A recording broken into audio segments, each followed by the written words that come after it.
Do you guys know what the hardest part about loving Nintendo is? It's that Nintendo doesn't love you back. So we're about a week out now from that big Switch 2 Direct, and I just had some thoughts about it that I felt like sharing, most obviously about those games. Nintendo came right out the gate swinging. They got a new Mario Kart and a new 3D Donkey Kong on the way, and bravely showing off that new Donkey Kong design. There's a lot to be said about these announcements, and I think these games both look really super fun. I wrote really super fun into the scripts. Something's wrong. Anyway, the new Mario Kart looks really super fun, and it's introducing a lot of new mechanics like grinding, wall riding, and a more in-depth air trick system that looks familiar. And between tracks and these Grand Prix, you actually get to drive to the next track as part of the race, and that's just such a unique idea and a cool way to integrate the open world into the gameplay, the main gameplay loop of the game. And I don't know, I just think it's really interesting, and it's really cool the way that they're evolving this series after so long. I'm in college now, right? I'm 21. The last Mario game came out in 2014, when I was in middle school. Like, I've grown up since the last Mario Kart came out, and it's honestly a surreal feeling at this point to be sitting here and trying to be excited about a new Mario Kart.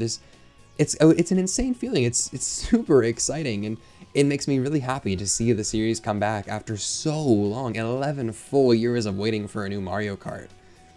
But let's be honest, the real star of the show was that new 3D Donkey Kong.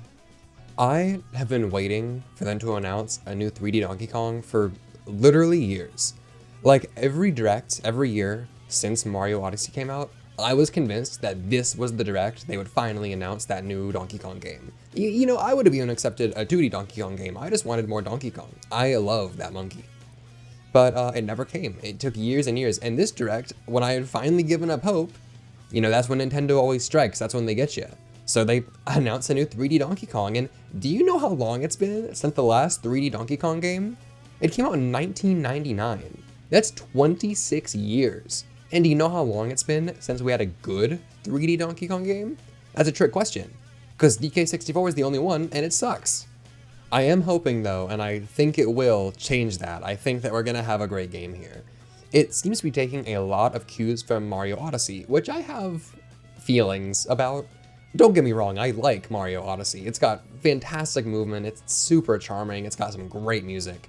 But a problem I have with Odyssey, and honestly a lot of games from that kind of generation and time frame in gaming, is the need for it to be this big open experience.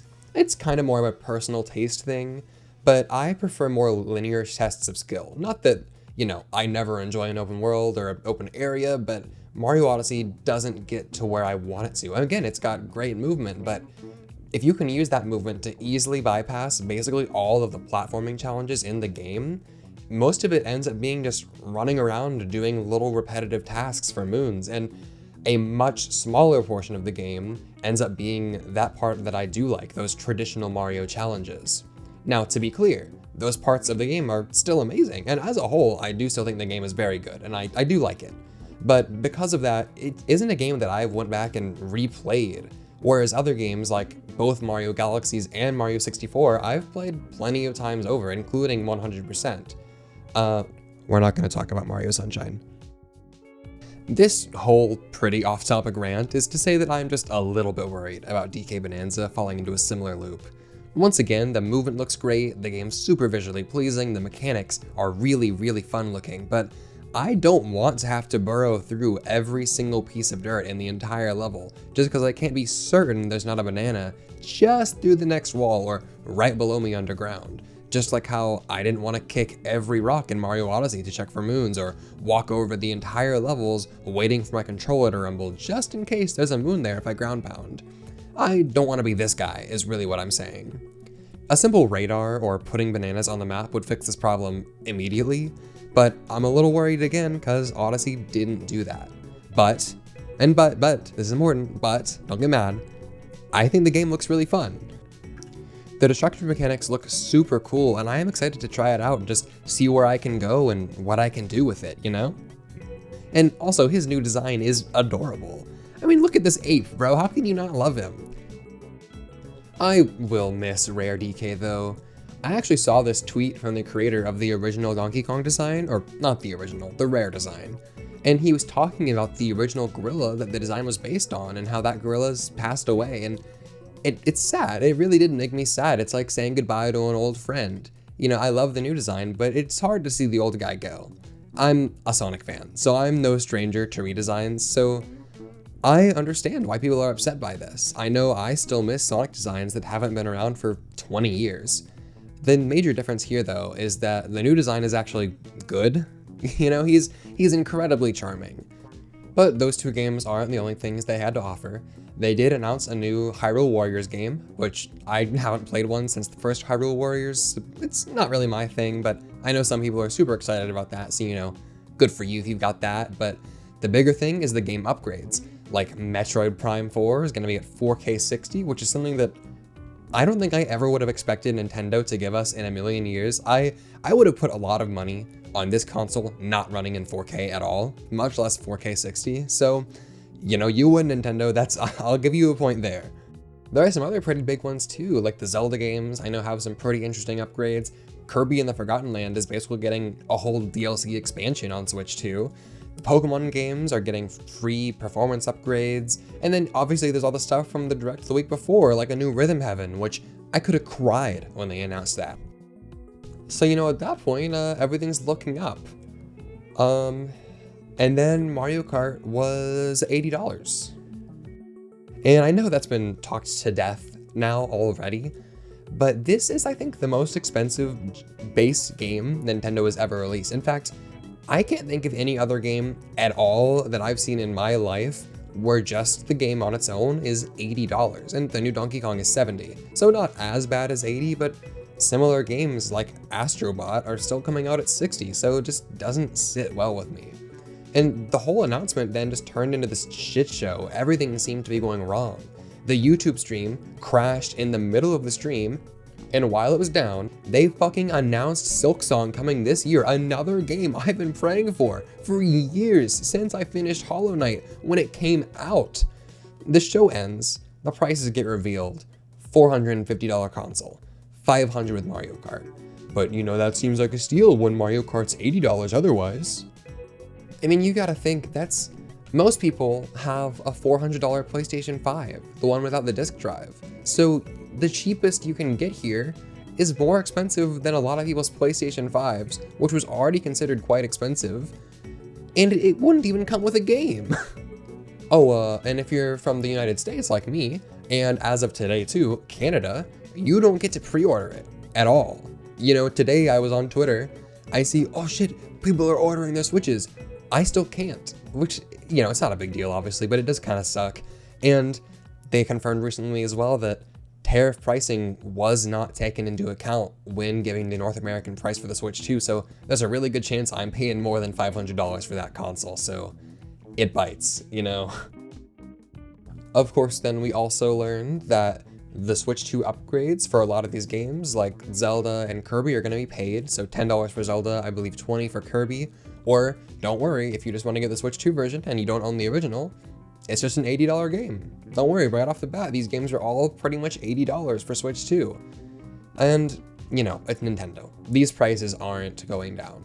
This is why I started the video the way that I did, because that's what Nintendo does. First, you know, oh, you know, these games are so cute, they're so fun, and they're going to be so exciting to play. Aren't you excited? Don't you love Nintendo? And they're right, you know, I do love Nintendo. Probably half the games in my top 10 list are Nintendo titles.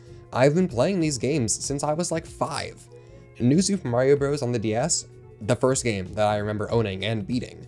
I adore these characters, I adore these worlds, these games. I admire these creators, people like Sakurai, Koji Kondo, Miyamoto, Yoshio Sakamoto. These people have such love for games, and I feel like that shows in their games. And you can't see that in a lot of other companies. I think you can with most Nintendo games. And that's the thing, is that because of these things, everybody loves Nintendo. They're opening a second theme park.